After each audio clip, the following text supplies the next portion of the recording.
ब्रह्मा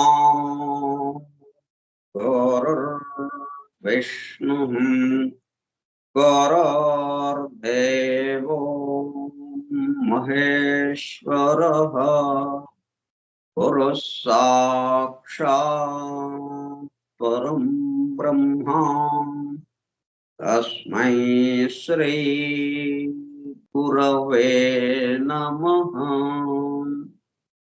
व्यासं वसिष्ठनप्तारं शक्तेः पौत्रमकल्मषम् पराशरात्मजं वन्दे सुखतातं तपोनिधिम्।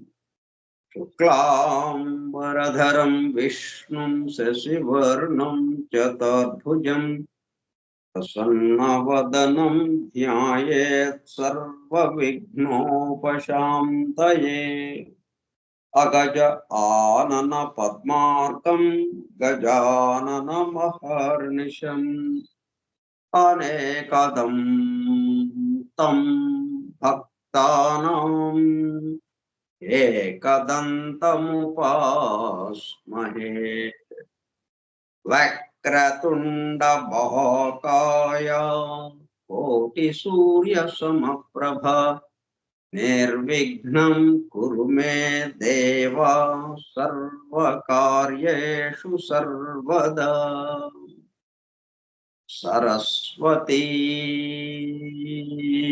नमस्तुभ्यं वरदे कामरूपिणी। वेद्यारम्भं करिष्यामि सिद्धिर्भवतु मे सदा। ॐ भूर्भुवस्सुवः ॐ तत्सवितुर्वरेण्यं भर्गो देवस्य धीमहि धियो यो नः प्रचोदयात्।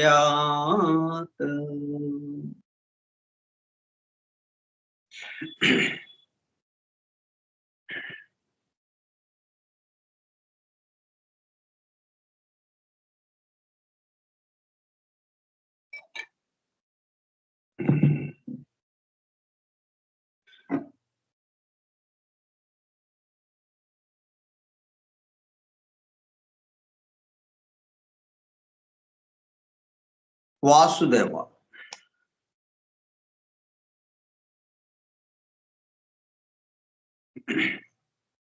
कार्यक्रम परिचय पत्र।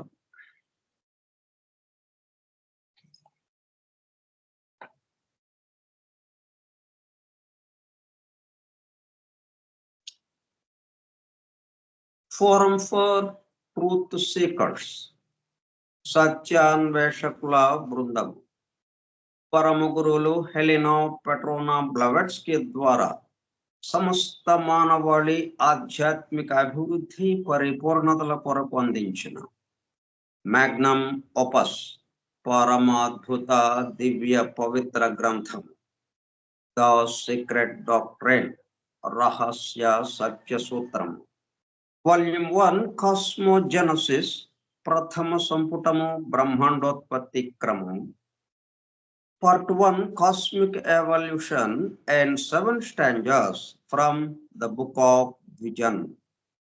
ప్రథమ భాగం విజన్ గ్రంథంలోని 7 స్టాంజాస్ లో వివరింపబడిన బ్రహ్మాండ పరిణామం. గ్రంథ పఠనము, అధ్యయనము, అవగాహన, ఆత్మదర్శనము కార్యక్రమము. 269వ పాఠము 19/5/2025 సోమవారము సాయంత్రం 4:30 గంటలు.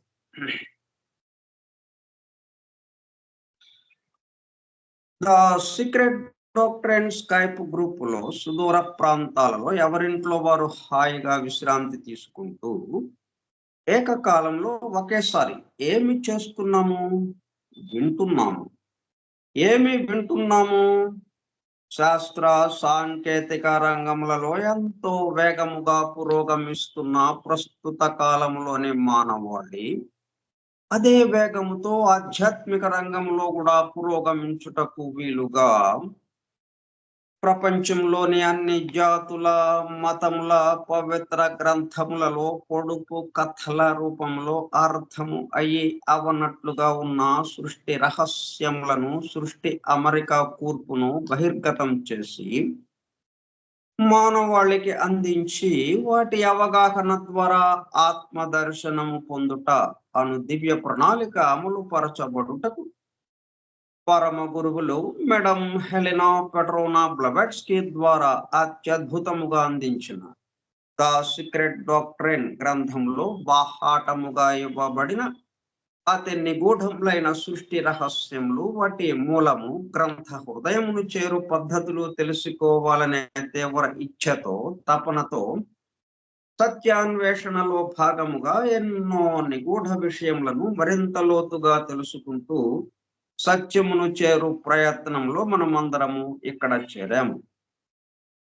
దానితో పాటు ఆధునిక విజ్ఞానం యొక్క దృష్టి పథము నుండి తప్పిపోయిన తత్వ దర్శన అన్వేషణలో అనగా సత్యాన్వేషణ కొరకు కూడా ఈ గ్రంథము దగ్గరకు వచ్చాము.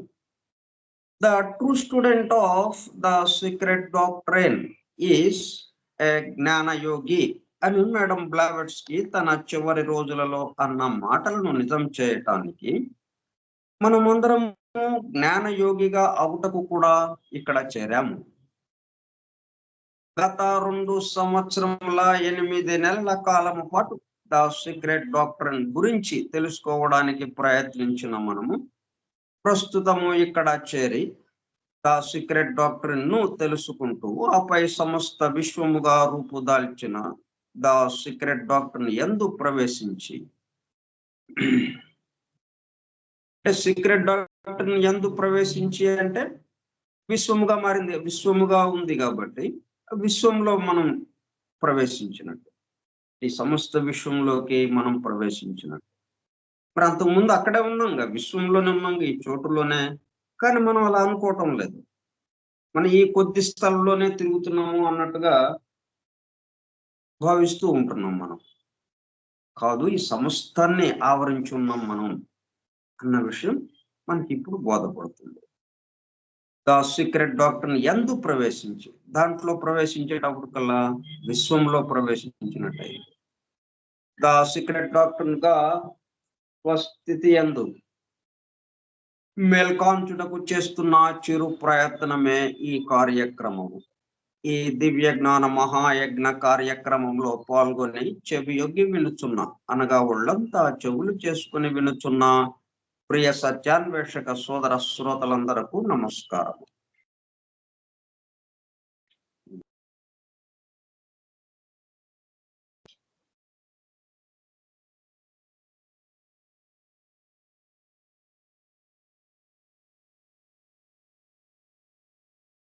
ఏప్రిల్ మే నెల కొంచెం అంటే వేసవి కాలం సెలవుల్లాగా అయిపోయింది.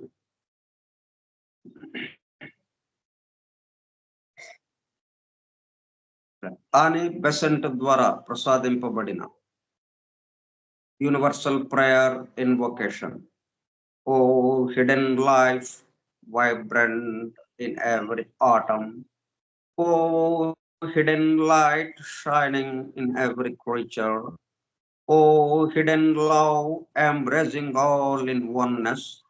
May each who feels himself as one with thee, know he is also one with every other.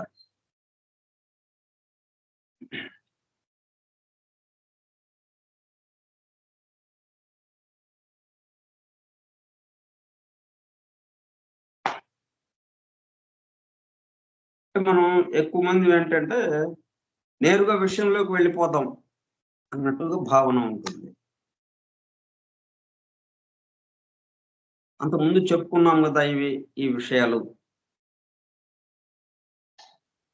కానీ ఈ విషయాల పట్ల మనం ఏదైతే అసలు ఎందుకు దీన్ని ప్రారంభించుకున్నాం, ఎందుకు ఈ అధ్యయనం జరుగుతుంది అని వీటికి సంబంధించిన మరలా చెప్పుకోవటంతో ఏమవుతుంది, మనం ఏ విషయం అయితే తెలుసుకోవాలనుకుంటున్నామో అది తెలుసుకోవడం, అది దర్శించటం తేలికైపోతుంది. మనం వీటన్నిటిని వదిలేసేసి నేరుగా విషయంలోకి అని అంటే ఆ విషయం అంత దూరంలోనే ఉంటుంది. విషయం తెలుస్తుంది, కానీ విషయానికి మనకి మధ్యన చాలా అంతరం ఉంటుంది, చాలా చాలా దూరం. ఆ విషయమే మనమే ఆ విషయానికి మనకి తెలియబడే విషయానికి మనకి అభేదము అన్న దాంట్లోకి రాలేం మనం. అందుకు మనం మరలా ఇవి చెప్పుకుంటూ ఉన్నాం. సరే, మనం ఇంతవరకు స్టాంజా 1 పూర్తి చేసుకుని స్టాంజా 2లోకి వెళ్ళబోతూ స్టాంజా 1లోనే 9 శ్లోకాలు వివరించుకున్నాం. చిట్ట చివరగా C part 2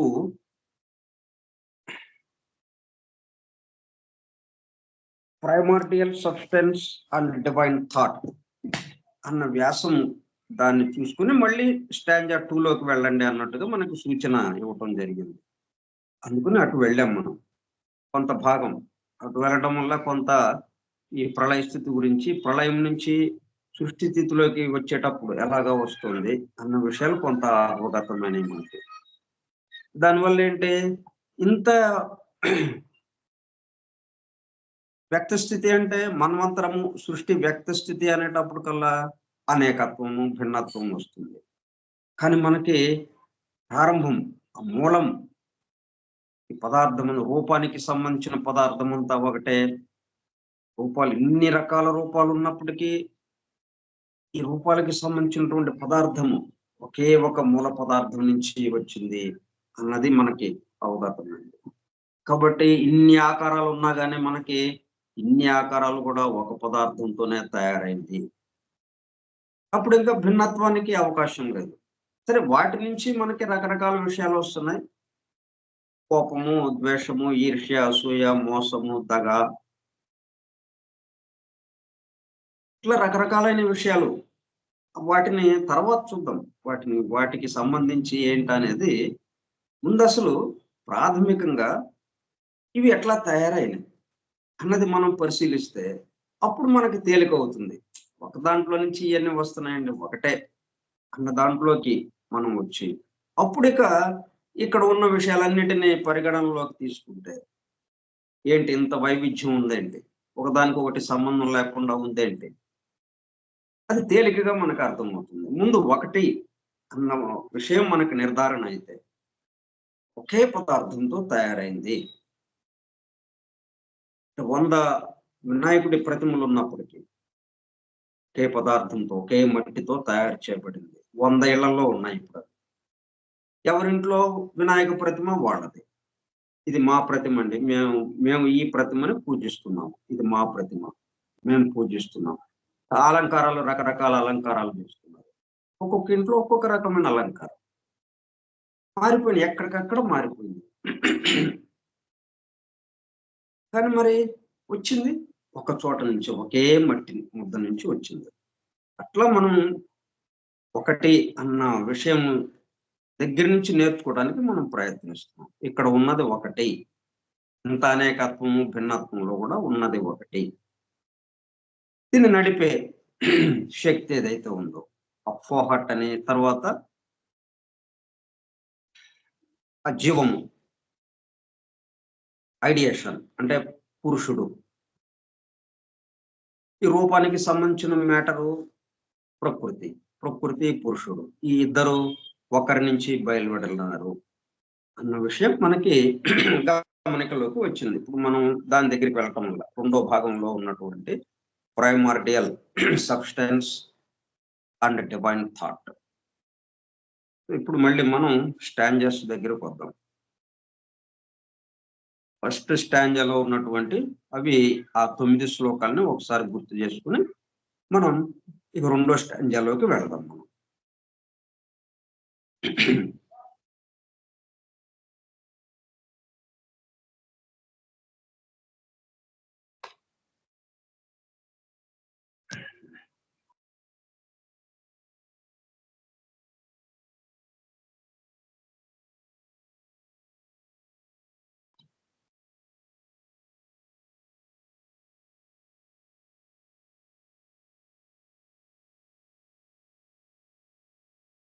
Stanza 1. The eternal parent, space, wrapped in her ever invisible robes, had slumbered once again for 7 eternities. Ardhanarishvara తత్వంలో ఒకరైన అమ్మలగన్నయమ్మ ముగ్గురమ్మల మూలపుటమ్మ ఆది పరాశక్తి అయిన జగన్మాత ఎన్నటికీ గోచరము కాని తన 7 పొరల ఆచ్ఛాదనలచే కప్పబడి, 7 పొరల 7 ఇటర్నిటీస్, 7 పొరల ఆచ్ఛాదనలచే కప్పబడి అనంతకాల ప్రవాహంలో 7 మహాశాశ్వత కాలావధుల పాటు యథాపూర్వము వలనే కునుకు తీస్తున్నది, నిద్రిస్తున్నది.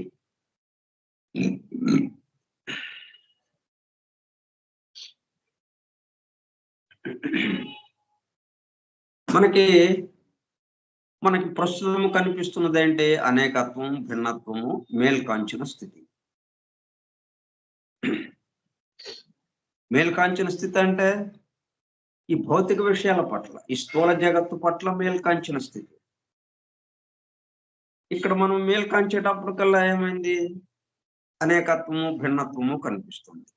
దీని నుంచి మనం ప్రయాణం చేసి అసలు ఇది ఎక్కడి నుంచి వచ్చింది అంటే, మనం సముద్రం దగ్గర ఉన్నప్పుడు గోదావరి 7 పాయలుగా సముద్రంలో కలుస్తుంది. అక్కడి నుంచి, లేకపోతే గంగా నది కొన్ని పాయలుగా ఆ కలకత్తా దగ్గర సముద్రంలో కలవబోతుంది. ఇట్లా నదులన్నీ సముద్రంలో కలవబోయే చోటకు వచ్చి అక్కడ అది మనకి తెలుస్తుంది కదా, చిట్ట చివరి ఇదిగా అక్కడ ప్రయాణం మొదలుపెట్టి అసలు ఈ నది ఎక్కడి నుంచి వచ్చిందండి చూద్దాం అని ఎదురీతటం, ఎదురు ప్రవాహానికి వెళ్ళటం. అట్లా కాకుండా మనం ఏం చేస్తున్నాం, ఎక్కడైతే ప్రారంభమైందో అక్కడి నుంచి మనం ఆ నది ఎట్లాగా వస్తుంది, దాంట్లో ఏ ఉపనదులు కలుస్తున్నాయి, ఏ వాగులు వంకలు ఇవన్నీ దాంట్లో చేరుతూ అది ఒక మహానదిగా మారి ఏ ప్రదేశాలని దాటుకుంటూ ఏ ప్రదేశాల గుండా అది ప్రయాణం చేస్తూ చిట్ట చివరికి సముద్రం దగ్గర కొన్ని పాయలుగా చీలి నెమ్మదిగా సముద్రంలో కడుస్తుంది. అది ఒక పద్ధతిలో మనం ఆ నది గురించిన విషయం తెలుసుకోవడం. అట్లా కాకుండా ఎదురు ప్రయాణం చేస్తూ ఎదురు ప్రవాహానికి ఎదురీదుతూ మనం ఇక్కడి నుంచి ఆ మూలం దగ్గరికి వెళ్ళటం అనేది ఒకటి. ఈ రెండిట్లో ఏది తేలిక? మనం ఏదైనా కూడా ఒక పని చేద్దాం అనుకుంటే తేలికగా జరిగేటట్టుగా. ఒక పని జరగాలి అంటే తేలిక మార్గం ఏదన్నా ఉంటే చెప్పండి. నిమిషాల్లో అయిపోవాలి పని. తేలికగా, శ్రమ లేకుండా అని అంటాం గదా మనం. అట్లాగే ఇక్కడ కూడా ఈ సృష్టి గురించిన మనకి, మనకి కంటికి కనపడుతున్నది, మన పంచేంద్రియాలకు అందుతున్నది, ఈ అనేకత్వము, భిన్నత్వానికి సంబంధించింది. సరే ఇదిక్కడ ఉంది. మనకి తెలుస్తుందంటే ఇది ఎఫెక్టు. అది గూడా మనకి అవగతమైంది. కాబట్టి దీనికి కారణం ఏదో ఉంటుంది. దీనికి మూలం ఏదో ఉంటుంది. ఆ మూలాన్ని మనం పరిశీలిద్దాం. ఆ మూలాన్ని తెలుసుకుందాం మనం. ఆ మూలం దగ్గరికి మనం ప్రయాణం చేద్దాం. అని ఇక్కడి నుంచి మనం ప్రయాణం మొదలుపెట్టామనుకోండి, అది చాలా అత్యంత కష్టతరమైన ప్రయాణంగా అవుతుంది. అట్లా కాకుండా ఇంకొక వైపు నుంచి అంటే ఏబి అనే సరళ రేఖ ఉంది. ఏది ప్రారంభ బిందువు. ఈ ఏబిలో బి ప్రారంభ బిందువు అని అనం గదా మనం. ఒక చోటే ప్రారంభించి గీత గీస్తాం. అంటే సామాన్యంగా మనం ఎట్లా గీస్తాం? ఎడమ వైపున ప్రారంభించి కుడి వైపుకు గీత గీస్తాం. ఎవరైనా గాని, ఎక్కడైనా గాని ప్రపంచం మొత్తం ఇదే పద్ధతి గదా పాటిస్తున్నది. ఏబి అనే సరళ రేఖ గీయండి. 7 అంగుళాల ఏబి అనే సరళ రేఖ గీయండి. అంటే ఏం చేస్తాం? ముందు ఒక బిందువు ఎడమ వైపున గుర్తించి దాన్ని ఏ అని పేరు పెట్టి, అక్కడి నుంచి అది తిన్నగా గీయమన్నారు కాబట్టి సరళ రేఖ కాబట్టి తిన్నగా స్కేల్‌తో మనం ఆ 7 అంగుళాలు గుర్తుపెట్టుకొని, 7 అంగుళాల దగ్గర ఆ బిందువు దగ్గర గుర్తుపెట్టుకొని, ఆ ఏని, బిని కలుపుతాం. అది గదా మనం జేస్తాం. అంటే ఎడమ వైపు నుంచి కుడి వైపుకొస్తాం. ఎడమ వైపు ఏంటి? మూలం. ప్రారంభ బిందువు. బినేమో ముగింపు బిందువు. అక్కడితో ఆగిపోతుందది. ఇట్లా సముద్రము, సముద్రం అంట నది, సముద్రంలో కలిసే చోటు ముగింపు. ఈ సృష్టి మనకి ఎదురుగా కనిపిస్తున్నదంతా ముగింపది. ఇక ఇక్కడి నుంచి మరలా వెనక్కి తిరిగి ఆ ఏకత్వంలోకి వెళ్ళటం అనేది. అంటే ఈ సృష్టి స్థితి నుంచి ప్రళయ స్థితికి వెళ్ళటం అనేది నెక్స్ట్ ఇంక జరిగేది. బట్ ఇది ముగింపు. అట్లాగే సరళ రేఖ చూస్తే బి అనేది ముగింపు బిందువు. ఇప్పుడు మనం ఎట్లాగా తెలుసుకోవాలి దీన్ని అనంటే ప్రారంభ బిందువు నుంచి మనం ఎందుకంటే ప్రారంభ బిందువులోనే మనం ఎటువైపు వెళ్ళాలి? ఎంత దూరం వెళ్ళాలి? ఈ ఈ రేఖను ఎందుకు గీస్తున్నాం? అన్న విషయాలు మొత్తం గూడా ఏ దగ్గర మనకి తెలిసుంటాయి. బి దగ్గరకొచ్చేటప్పటికల్లా ముగించడమే గాని, దాని వివరాలు ఎక్కువ లేవు దాని దగ్గర. బి దగ్గర కూర్చొని ఏంటిది విషయం అనంటే, ఏ దగ్గరికి బొండి. నా దగ్గరేం లేవు. ఇక్కడ ఆగిపోమన్నారు నన్ను. ఇక్కడ ఆగిపోయాను. దట్స్ ఆల్ అంటుంది బి. బికేంటి ఆగిపోవటమే తెలుసు. ఇక ఇక్కడి నుంచి లేదు అన్న విషయం తెలుసు. ఎక్కడి నుంచొచ్చాం తెలీదు దానికి. ఎంత దూరం ఉంది? ఆ ప్రారంభించిన చోటు నుంచి నా దగ్గరికి అంటే బి బిందువుకి ఎంత దూరం ఉంది తెలియదు. ఏదైనా గాని తెలియదు అని అంటుంది బి. ఏ దగ్గరికెళ్ళామనుకోండి, ఏ దగ్గర ఏ ప్రశ్న అడిగినా సమాధానం ఉంటుంది దాని దగ్గర. కానీ అది మూలం. అందువల్ల మనం ఈ అన్వేషణని, ఈ పరిశోధనని మనం ఈ సృష్టికి సంబంధించిన పరిశోధనని మనం ఎలాగ మొదలుపెడుతున్నాం? ప్రళయ స్థితి నుంచి మొదలుపెడుతున్నాం. అంటే ప్రారంభ బిందువు నుంచి ఏ అనే బిందువు నుంచి మొదలుపెడుతున్నాం. ప్రైమార్డియల్ మూలము, ప్రారంభము, ఆదిమము అక్కడి నుంచి మొదలుపెడితే మనకి తేలిగ్గా ఇప్పుడు మనకి ఎదుట ఉన్నటువంటి విషయం మొత్తం అర్థమైపోతుంది. మొత్తం దాని యొక్క యథార్థ రూపం మనకు దర్శనమిస్తుంది. మరి ఇప్పుడు మనకి ఏంటి దర్శనమిస్తుంది? దాని యొక్క భ్రమకి సంబంధించిన రూపమే దర్శనమిస్తుంది. వాస్తవంగా యథార్థంగా ఉన్న రూపం కాకుండా ఇంకొక రూపంగా మనకి దర్శనమిస్తుంది. ఇప్పుడు మన ఇళ్ళు అన్నీ ఉన్నాయి మనకిక్కడ. ఈ ఇన్ని ఇళ్ళు ఉండటంతో ఏం జరిగింది? 2 చోట్లొచ్చినాయి. లోపల చోటు, బయట చోటు. బయట చోటు కామన్. ఎవరికైనా గానీ బయట చోటంటే పెద్ద చోటుగా ఉంది. ఎవరైనా గానీ బయట చోటు అంటే అది అందరికీ సంబంధించిందిగా అయిపోతుంది.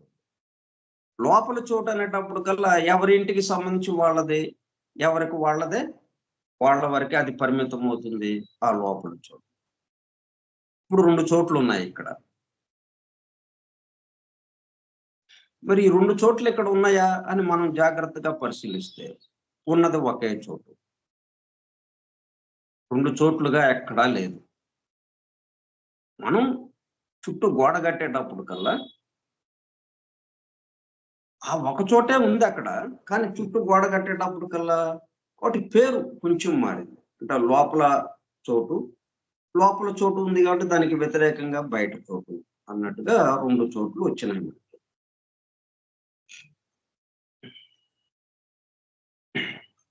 కాబట్టి మనం ఇప్పుడు దీన్ని ఎంత పరిశీలించినా మనకి 2 చోట్లు మనకి ఎదురుగా కనిపిస్తూనే ఉన్నాయి.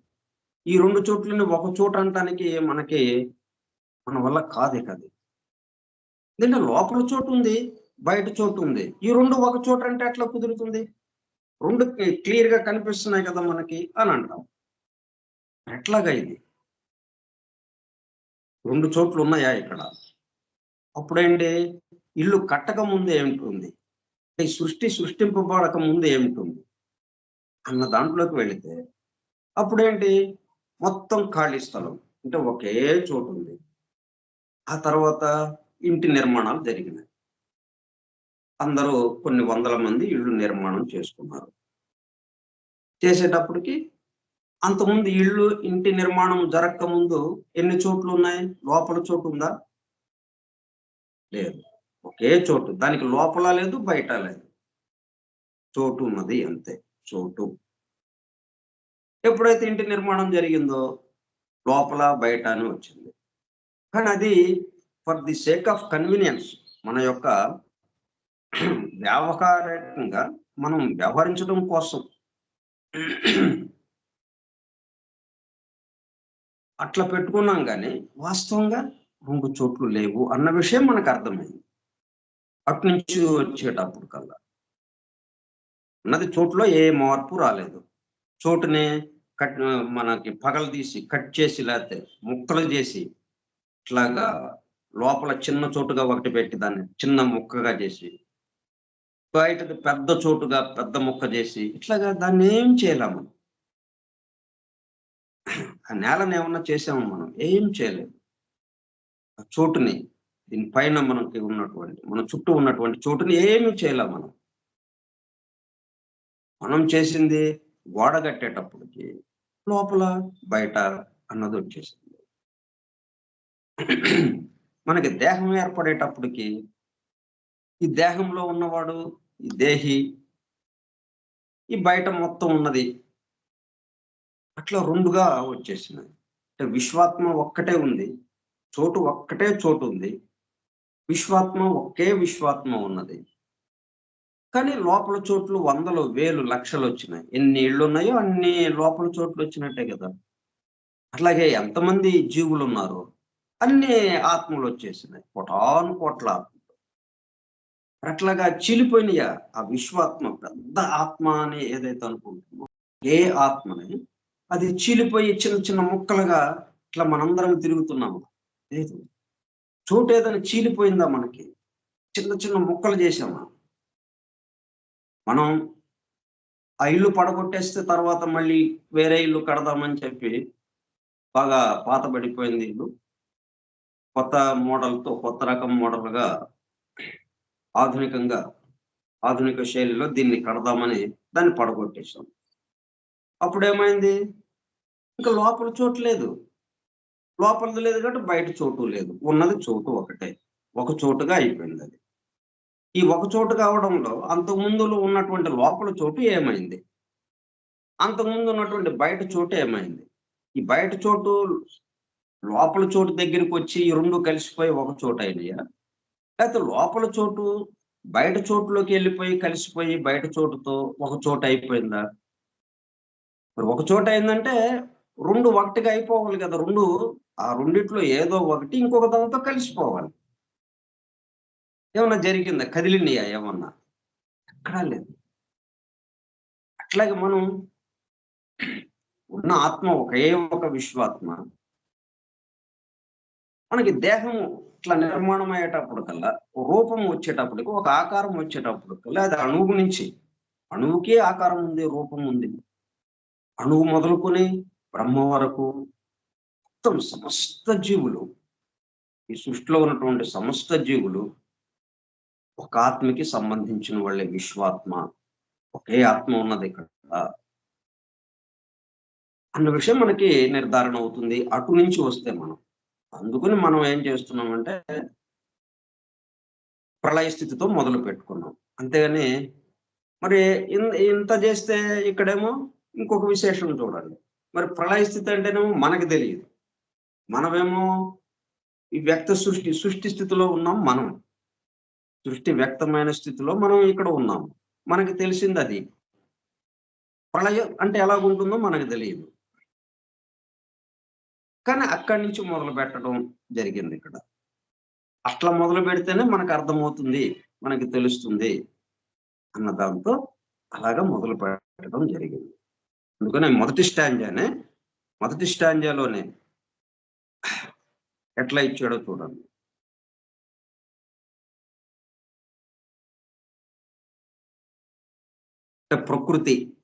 ప్రకృతి మాత పూర్తిగా నిద్రలోకి వెళ్ళిపోయింది. కునుకు తీస్తూ ఉన్నది. మనం ఎట్లాగైతే నిద్రలోకి వెళ్ళిపోతే మనకు మనం తెలియము. నిద్రలో మనం ఉన్నట్టు తెలియదు కదా. ఇంకా నిద్ర మేల్కొంచిన తర్వాత ఇంతసేపు నిద్రపోయాం. నిద్రపోవటానికి ముందు వరకు మనకి తెలుసు. రాత్రి 9, 10, 11 అయింది. బాబు చదువుకుంటా, ఈ ఫోన్ చూస్తా, అవి ఇవి మాట్లాడుకుంటూ మొత్తానికి 11 అయినట్టుంది, 12 వస్తుంది, ఇంక పడుకుందాంలే అని చెప్పి నెమ్మదిగా మంచం మీదకి చేరాం. అక్కడి వరకు గుర్తుంది మనకి. తర్వాత గాఢ నిద్రలోకి వెళ్ళిపోయాం. తెలియదు ఇంకా. మళ్ళీ మేల్కొన్న తర్వాత ఎన్నింటికి మేల్కొన్నామో మనకి తెలిసింది, ఎన్నింటికి నిద్రపోయామో మనకి తెలిసింది. ఈ మధ్యలో విషయం తెలియదు. ఆ మధ్యలో విషయం తెలిస్తే, ఆ గాఢ నిద్రలో ఉన్నప్పుడు స్థితి కనుక మనకి తెలిస్తే, మేల్కాంచిన స్థితిలో మనకి ఉన్న విషయం ఏంటి అనేది అర్థమవుతుంది. అప్పుడు దీంట్లో ఉన్న ఏకత్వం ఏంటి అనేది అర్థమవుతుంది మనకి. ఒకటే ఇన్నిగా మారింది అన్నదానికి మనకి స్పష్టమైన అవగాహన వస్తుంది. ఇంకొకళ్ళేం మనకి చెప్పాల్సిన అవసరం లేదు. ఇంకోళ్ళేం మనకి బోధించటము, ఉపదేశం ఇవ్వడము, దీక్షలు చేయటం అదేం లేదు. ఉన్న విషయాన్ని వివరించుకోవడం. అందుకే మనం ఏం చేస్తున్నాం, కలిసి ఇవి నేర్చుకుంటున్నాం. ఈ విషయాలని అంటే ఒక భాషను నేర్చుకోవాలంటే ఏం చేయాలి? ముందుగా అక్షరాలు, ఆ భాషకి సంబంధించిన అక్షరాలు ఉంటాయి. ఆ అక్షరాలను నేర్చుకోవడం జరుగుతుంది మొట్టమొదటిగా. అట్లా అక్షరాలుగా మనం ఈ సృష్టికి సంబంధించిన విషయాలు, సృష్టి అనగానే దాంతో పాటు ప్రళయ స్థితి, సృష్టి స్థితి, 2 స్థితులు, మేల్కాంచిన స్థితి, గాఢ నిద్ర స్థితి.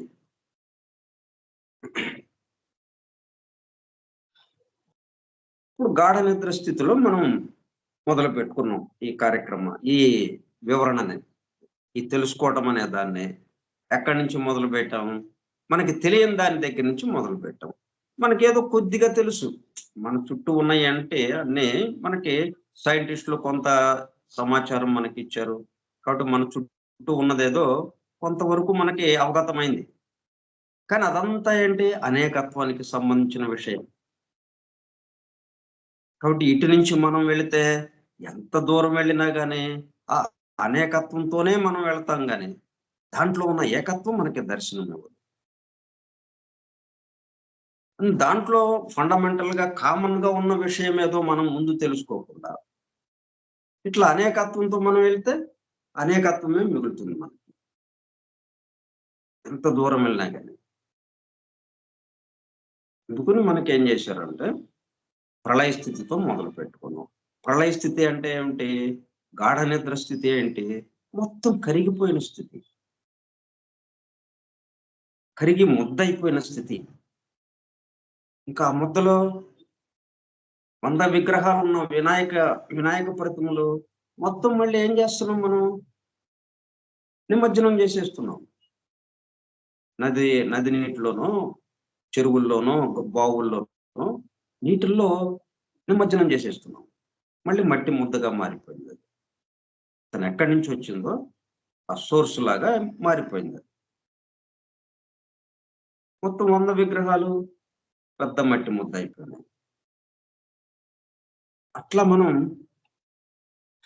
ఈ గాఢ నిద్ర, ఈ ప్రళయ స్థితి మొత్తం ముద్దయిపోవటం, కరిగిపోవటం.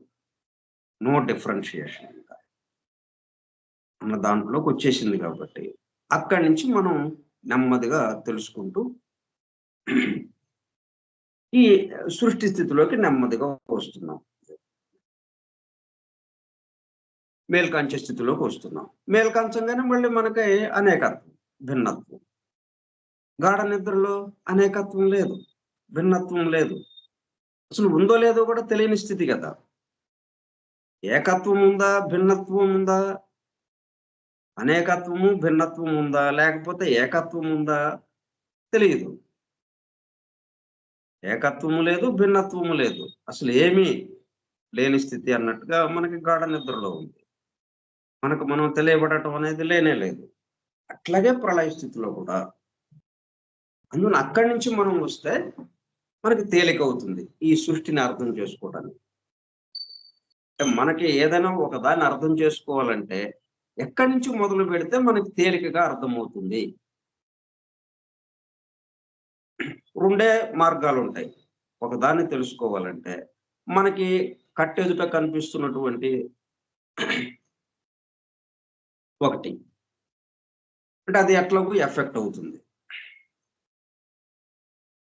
ఎఫెక్ట్ అనేటప్పటికల్లా దానికి తప్పనిసరిగా కాజ్ ఉంటుంది. బి బిందువు మనకి తెలుసు. ముగింపు బిందువే మనకి తెలుస్తూ ఉంటుంది. చిట్ట చివరి బిందువు మనకి తెలుస్తూ ఉంటుంది. చిట్ట చివరి ఏదైనా గాని చిట్ట చివరిది. మధ్యలోది, ప్రారంభంది మనకి తెలియబడదు వెంటనే. ఈ ముగింపే మనకి తెలియబడుతూ ఉంటుంది కాబట్టి. ఈ ముగింపు బి బిందువు ఉందంటే అర్థం ఏంటి? తప్పనిసరిగా ఏ బిందువు అక్కడ ఉండి ఉండాలి. ఏ బిందువు లేకుండా బి బిందువు, ముగింపు బిందువు, ప్రారంభ బిందువు లేకుండా ముగింపు బిందువు ఉండటానికి అవకాశమే లేదు అన్న విషయంలోకి వస్తాం మనం. అట్లా మనం ఇప్పుడు ఈ సృష్టి స్థితి ఉంది అంటే, ఈ సృష్టింపబడక ముందు ఉన్న స్థితి ఏదో ఉండి ఉండాలి అక్కడ. అక్కడి నుంచి వద్దాం. మరి అందరూ నిద్రపోతున్న స్థితి. అందరూ ముద్దయిపోయి ఎవ్వడు ఇక విడిగా ఎవ్వరు లేరు. అటువంటి స్థితిని మరి ఎవరు వర్ణించి చెప్పగలరు? అదొక అనుమానం. ఆ విషయాలన్నీ కూడా మనకి ఈ ఫస్ట్ స్టాంజాలో చక్కగా వివరింపబడ్డాయి. మళ్ళీ ఒకసారి గుర్తు చేసుకుందాం. మొదటి స్టాంజా అది. The eternal parent space wrapped in her ever invisible robes had slumbered once again for 7 eternities. Ardhanarishvara తత్వంలో ఒకరైన అమ్మలగన్నయమ్మ ముగ్గురమ్మల మూలపుటమ్మ ఆదిపరాశక్తి అయిన జగన్మాత ఎన్నటికీ గోచరము కాని తన 7 పొరల ఆచ్ఛాదనలచే కప్పబడి అనంతకాల ప్రవాహంలో 7 మహాశాశ్వత కాలావధుల పాటు యథాపూర్వము వలనే కునుకు తీస్తున్నది, నిద్రిస్తున్నది. రెండో శ్లోకం. Time was not, for it lay asleep in the infinite bosom of duration. కాలమా నీవెక్కడ? మరి నిద్రలో మనకి కాలం తెలుస్తుందా? తెలియదు. అట్లాగే ప్రళయ స్థితిలో కూడా కాలమా నీవెక్కడ? అనంతకాలావధి హృదయంలో రహస్యముగా ఉంచబడి నా కాలము నిద్రిస్తూ కనుమరుగైనది. అనంతకాలావధి హృదయంలో రహస్యముగా ఉంచబడిన కాలము నిద్రిస్తూ కనుమరుగైనది. ఇక కనబడదు కాలం, లేదు ఇక కాలం అన్నట్టుగా ఉంది అక్కడ పరిస్థితి.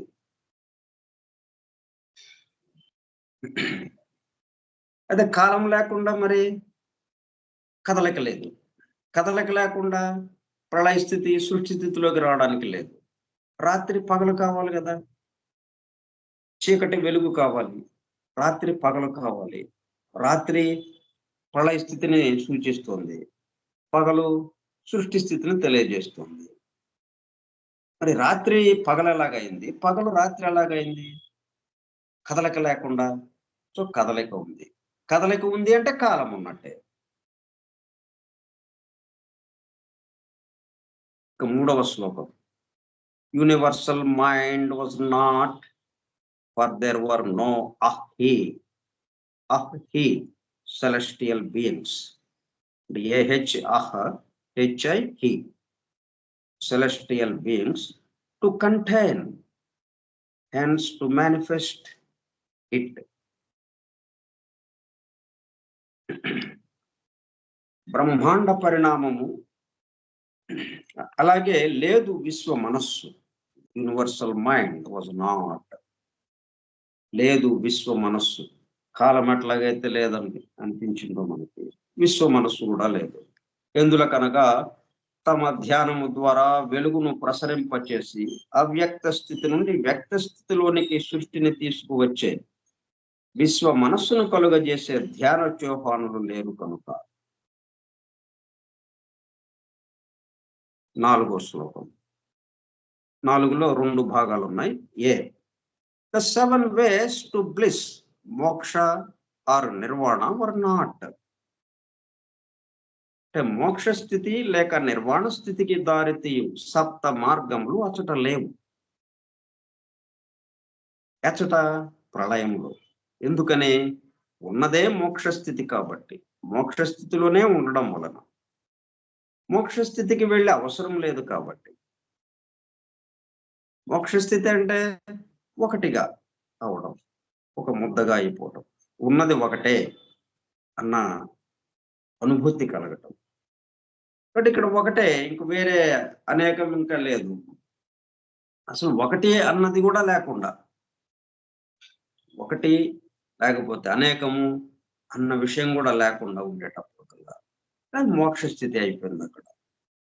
ఇక్కడ అది కూడా లేదు, ఇక మోక్ష స్థితి కూడా లేదు అక్కడ. 2వ భాగం. The great causes of misery, Nidana and Maya were not, for there was no one to produce and get ensnared by them. అలాగే దుఃఖాన్ని కలిగించే మహాకారణములు కూడా అచట లేవు. ఎందుకంటే దుఃఖమునకు మూలమైన నిదానములు అని పిలువబడే 12 మహాకారణములు కలుగ చేయబడి వాటి ఆకర్షణలలో చిక్కుకొని మాయలో పడి ఇబ్బందికర పరిస్థితులలోనికి నెట్టబడి దుఃఖ స్థితిని పొందుతూ ఉన్నవారు ఎవ్వరూ అచట లేరు.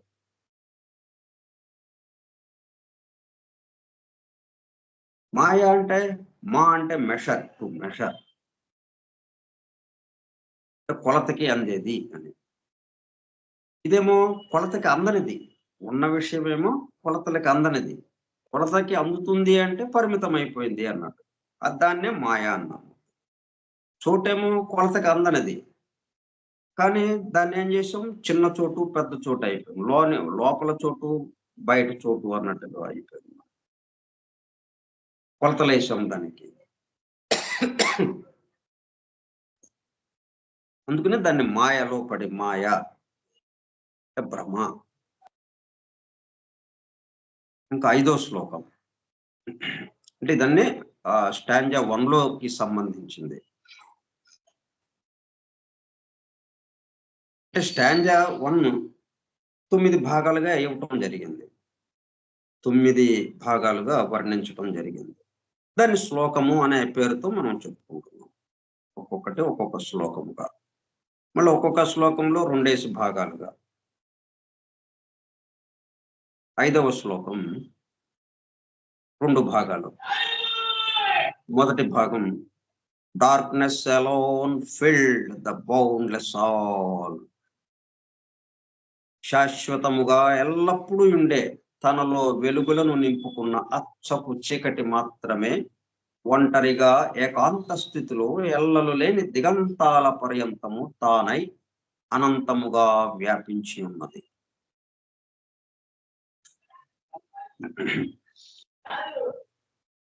ఎప్పుడు ఉండేది అచ్చపు చీకటి.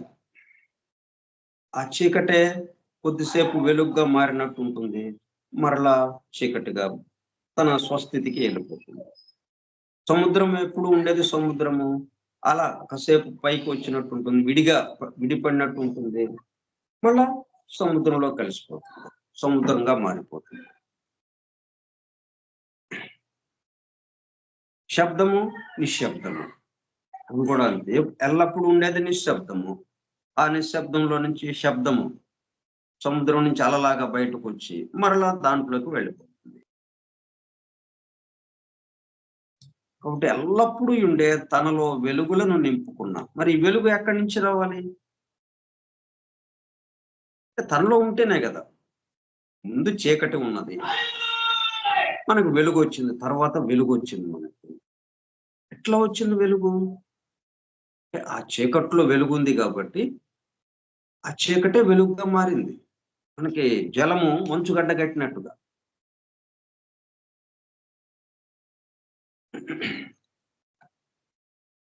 రెండో భాగం for father mother and son were once more one and the son had not awakened yet for the new veil and his pilgrimage thereon.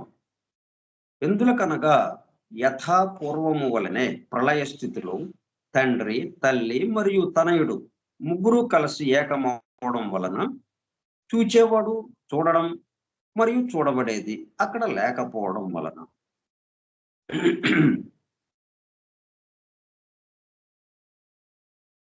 ఇక్కడ చూడండి, తండ్రి తల్లి మరియు తనయుడు. చూచేవాడు చూడడం చూడబడేది. చూచేవాడు తండ్రి, చూడడం తల్లి, చూడబడేది తనయుడు. ఇట్లాగనమాట. వీటికి సంకేతముగా ఉన్నదేమో తత్వం ఏంటి?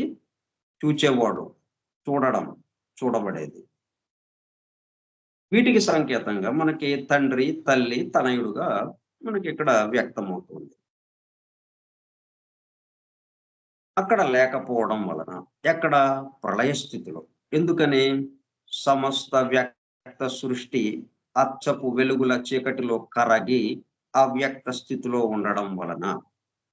అలాగే వ్యక్త అవ్యక్త స్థితులను కలిగిన సృష్టి అను తనయుడు మరలా వ్యక్తమై నూతన కాలచక్ర భ్రమణంలోనికి ప్రవేశించి తన సుదీర్ఘ యాత్రకు మహాప్రస్థానమునకు అంకురార్పణ చేయుటకు ఇంకను మేల్కాంచుటలేదు. మేల్కాంచాలంటే చూడబడేదిగా వీడు రావాలి. చూడబడేది రావాలి అంటే చూడడం ఉండాలి. చూడడం ఉండాలంటే చూచేవాడు ఉండాలి. అంటే తండ్రి తల్లి వాళ్ళు విడిపోవాలి. ఇప్పుడు కలిసి ఉన్నారు. కలిసిపోయి ఒకటిగా అర్ధనారీశ్వర తత్వంగా ఉన్నారు. ఇప్పుడు వీళ్ళ నుంచి చూచేవాడుగా చూడడం అన్నట్టుగా రెండు విడిపడితే అప్పుడు మూడో వాడు బయటకు వస్తాడు. ఆ తనయుడు, ఆ సృష్టి బయటకు వస్తుంది. అప్పుడు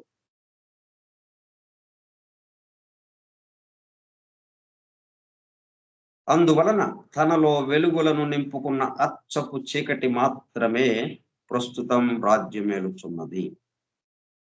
ఇది 5వ శ్లోకం. ఇక 6వ శ్లోకం, అది కూడా 3 భాగాలు ఇచ్చారు. 6వ శ్లోకం మొదటి భాగం, the 7 sublime larks and the 7 truths had ceased to be. ఇవన్నీ మనం అవి లేవు అని కదా మనం చెప్పుకుంటూ ఉన్నాము.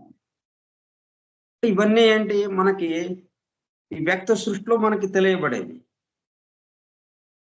వీటిని గురించి మనకి ఆలోచన ఉంటుంది. ఇవన్నీ ఎక్కడికి పోయినాయి?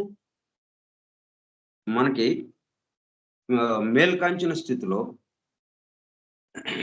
ఈ సృష్టి వ్యక్తమైన స్థితిలో ఇవన్నీ కనిపిస్తున్నాయి మనకి ఇన్ని రకాలుగా. ఇవన్నీ ఎక్కడ పోయినాయి అని మనకి ప్రశ్న వస్తుంది. అందుకనే ఒక్కొక్కటి అది లేదండి, ఇది ఉందా అండి అని మనకి తెలిసింది అడుగుతాం. అది లేదండి. ఇది ఉందా అండి? ఇది కూడా లేదండి. అది కూడా లేదండి. మీరు ఏది అడిగినా కానీ లేదండి, లేదండి, లేదండి, అది సమాధానం. మనమేమో ప్రశ్న ఏమడుగుతాం? మనకి తెలిసింది, మనం తెలిసిన దాన్ని ప్రశ్నగా అడుగుతున్నాం. అక్కడ ప్రశ్న అంటే తెలియని విషయం అడగటం కదా. కానీ మనకి ఇక్కడ ఏం అడుగుతున్నాం? మనకి తెలిసిన విషయాలన్నీ, వీళ్ళు ఉన్నారా, వాళ్ళు ఉన్నారా, సూర్యుడు ఉన్నాడా, చంద్రుడు ఉన్నాడా, రాత్రి ఉందా, పగలు ఉందా, ఈ భూమి ఉందా, భూమి పరిభ్రమణం ఉందా, జన్మించటము ఇవన్నీ ఉన్నాయా, ఇట్లాగా మనకి తెలిసిన విషయాలు ఏం లేవు అని సమాధానం వస్తుంది. ఇట్లా the 7 sublime lords and the 7 truths had ceased to be. సాధ్యులు అని పురాణ వాంగ్మయము వ్యవహరించుతున్న సర్వాంతర్యామి యొక్క ముద్దు బిడ్డలైన అత్యున్నత సూక్ష్మ రూపంలోనున్న విశ్వే దేవతలు లేక విశ్వ ప్రభువులు, సబ్లైమ్ లార్డ్స్, 7 sublime lords, విశ్వ ప్రభువులు 7గురును, మరియు వారి నుండి ఒక్కొక్క పరివర్తనలో ఒక్కొక్క బోధిసత్వుని ద్వారా వెలువడే 7 మహాసత్యములను వాటి కార్యకలాపములు నిలుపుదల చేయబడి స్తంభింపబడినవి. Seized to be. ఎవ్వరు ఏం పని చేయట్లేదు, ఎవ్వరు లేరిక. 2వ భాగం, and the universe the son of necessity was immersed in Paranishpanna. Absolute Paranishpanna అంటే absolute perfection, Paranirvana, which is yoga, which is yang grub, which is yang grub. అది టిబెటన్ భాషకి సంబంధించిన పదం. అది అంటే పరనిష్పన్న యొక్క మిగతా సమానార్థక పదాలు అన్నమాట. ఇది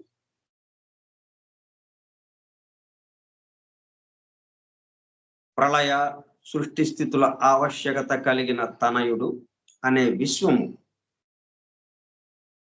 వ్యక్త అవ్యక్త స్థితులకు అతీతమైన పరనిష్పన్న లేక పరనిర్వాణ స్థితి అనే మహామన్వంతర పరిపూర్ణ స్థితి యందు సంయోగము చెంది ఉన్నది.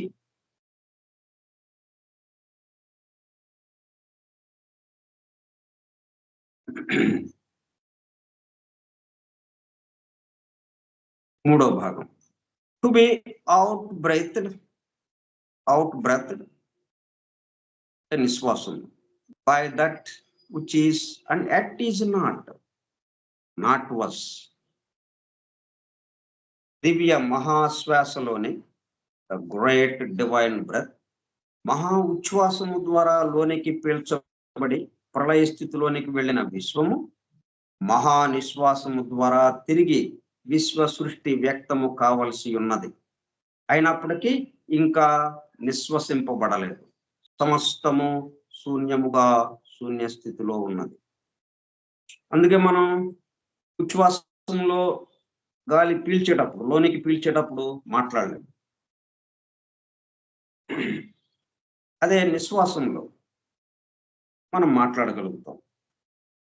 అంటే వ్యక్తం అవటం, అనేక రకాలుగా వ్యక్తం అవటం. నిశ్వాసం అప్పుడే వ్యక్తం అవటం జరుగుతుంది. ఉచ్ఛ్వాసం అప్పుడు మొత్తం లయమైపోవటం జరుగుతుంది. దాన్నే ప్రళయ స్థితి అంటున్నాం.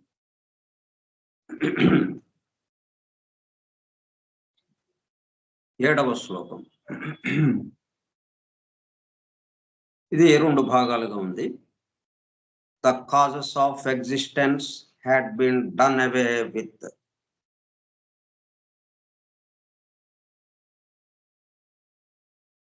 అంటే ఇంతకు ముందటి వ్యక్త సృష్టి ఉనికికి ఆధారమైన కారణాలు తొలగించబడగా,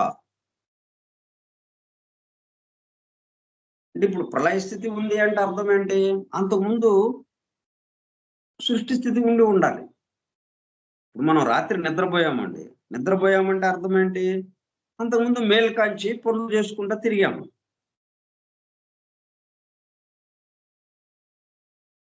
అప్పుడు మనం నిద్రపోయాము. నిద్రాస్థితికి ముందు ఉన్న స్థితి ఏంటి? మేలు కాంచిన స్థితి. నిద్రాస్థితి తర్వాత స్థితి ఏంటి? మేలు కాంచిన స్థితి. అంటే మేలు కాంచిన స్థితి, నిద్రాస్థితి, ఈ 2 ఒకదానికొకటి పీరియాడిసిటీగా పర్యాయత్వంగా ఉంటాయి. ఏదో ఒకటే ఉంటుంది, మేలు కాంచి నిద్రపోవటం ఉండదు కదా. జలము, మంచుగడ్డ ఏదో ఒకటే. జలము మంచుగడ్డ 2 ఉన్నాయండి. జలము మంచుగడ్డ 2 అని అనటానికి లేదు. జలం అంటే జలము, మంచుగడ్డ అంటే మంచుగడ్డ. కాకపోతే 2 కూడా ఒక పదార్థంతోనే తయారైంది. జలముతోనే 2 ఉన్నాయి. అట్లాగే ఇక్కడ నిద్రాస్థితి, మేలు కాంచిన స్థితి.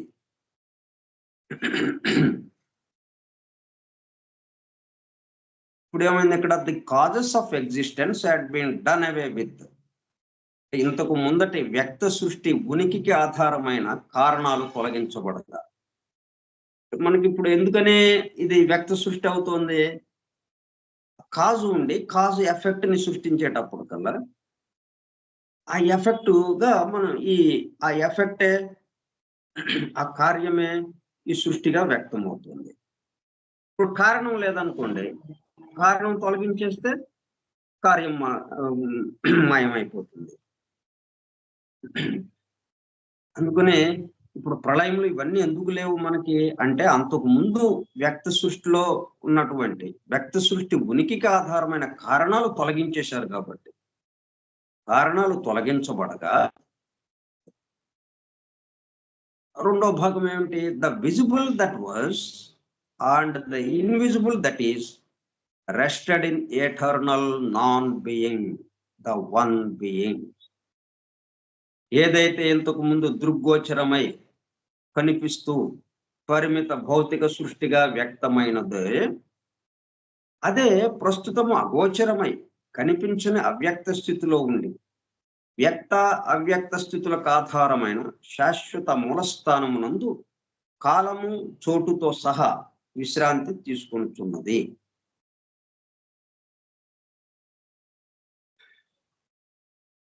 శ్లోక 8.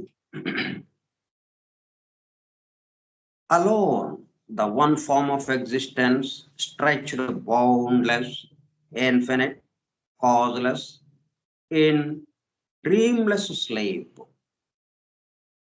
అంటే ఇది 2 భాగాలుగా ఇచ్చారు. మొదటి భాగం అది.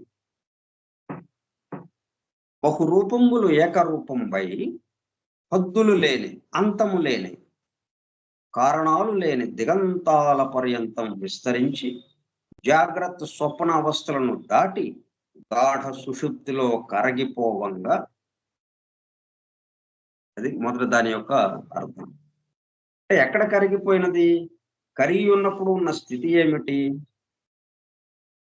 వీటికి సంబంధించి మనం రేపు కొనసాగించుకుందాం. రేపు ఆ 9వ శ్లోకం కూడా చెప్పుకుని అప్పుడు స్టాంజా 2లోకి మనం ప్రవేశిద్దాం.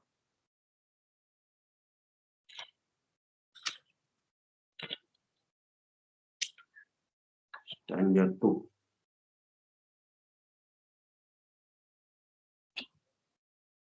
స్టాంజా 2 ఒకసారి చదువుతాను.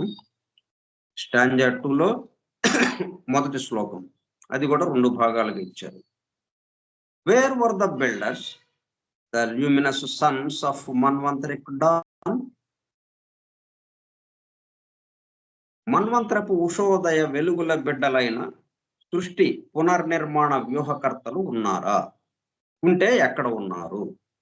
Wear were the builders? సరే, మిగతా విషయాలు మనం రేపు చెప్పుకుందాం. స్వస్తి ప్రజాభ్యః పరిపాలయంతాం న్యాయేణ మార్గేణ మహీం మహిషాః. ఓ బ్రాహ్మణేభ్యః శుభమస్తు నిత్యం. లోకాః సమస్తాః సుఖినో భవంతు. లోకాః సమస్తాః సుఖినో భవంతు. లోకాః సమస్తాః సుఖినో భవంతు. ఓం శాంతి శాంతి శాంతి. వాసుదేవ.